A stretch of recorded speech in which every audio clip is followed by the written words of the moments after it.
Magpapabakuna siya ngayon. Dito sa Pets Avenue, Bet. Kaya pagdating namin, inamoy niya yung buong klinik.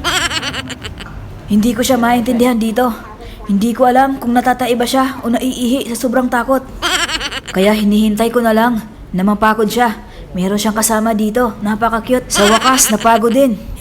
I'm so tired. Kaya habang hinihintay namin yung doktor, nagpahinga muna saglit dito. Pero nakita niya ako. Habang naghihintay kami sa kanyang appointment, maaga kasi kami dumating.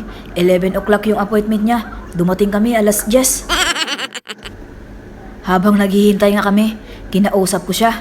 Sinabi ko sa kanya, i-regards mo ako sa doktor mo, ha? Papalapit na yung oras niya. Ramdam ko talaga kinakabahan siya. Maya-maya nga narinig na niyang bumukas na ang pinto. Oh no! Nagsilakihan na yung mga mata niya. Hindi ko alam kung lumaki ba yung mata niya dahil napakaganda ng doktor niya o kinakabahan lang talaga siya. Hindi ko na nabidyohan yung pagturok sa kanya. Kaya hinele ko na lang siya dahil alam kong nasaktan siya. Hanggang sa susunod, adios!